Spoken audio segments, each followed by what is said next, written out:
பிரதான மின் விநியோக பெட்டியில் ஏற்பட்ட கோளாறினால் கோத்தாத்திங்கி மாவட்டத்தில் உள்ள லடாங் நாம்ஹேங் தமிழ் பள்ளியைச் சேர்ந்த 39 மாணவர்கள் வகுப்புக்கு வெளியே நடைபாதை பகுதியில் அமர்ந்து படிக்க வேண்டிய சிரமத்திற்கு உள்ளாகியுள்ளனர்.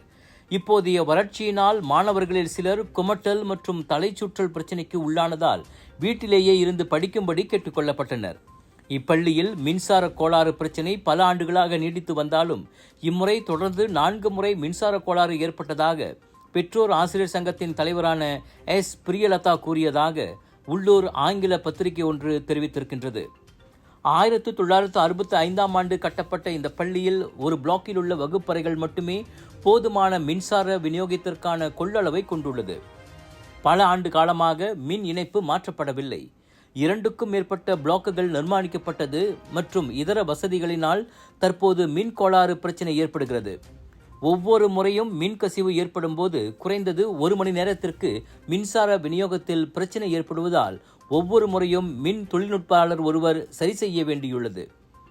எனினும் செவ்வாய்க்கிழமையன்று பிரதான சுவிட்ச் பெட்டியில் ஏற்பட்ட பாதிப்பினால் ஒட்டுமொத்தமாகவே மின்சார விநியோகம் செயலிழந்ததாக அவர் கூறினார். அதிக வெப்பமாக இருப்பதால் வகுப்புக்குள் உட்கார்ந்து பயில்வது மிகவும் சிரமமாக இருந்ததால் வகுப்பறைக்கு வெளியே நடைபாதையில் மாணவர்கள் அமர்ந்து படித்ததை காண்பது மிகவும் கவலையாக இருந்ததாக பிரியலதா தெரிவித்தார்.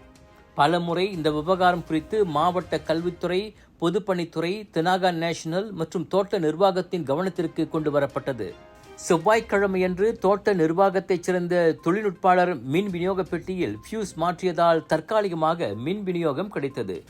எனினும் இது தற்காலிகமான ஏற்பாடுதான். கடந்த ஆண்டு பெற்றோர் ஆசிரியர் சங்கம் 6000 ரிங்கிட் செலவு செய்து பழுது பார்க்கும் வேலைகளை செய்த போதிலும் அந்த பிரச்சினைக்கு முழுமையாக தீர்வு காண முடியவில்லை.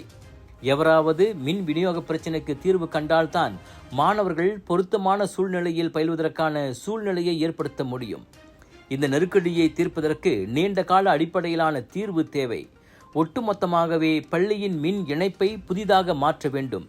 இதற்கு பெரிய அளவில் ஒதுக்கீடு தேவைப்படுவதாகவும் பிரியலதா தெரிவித்தார்.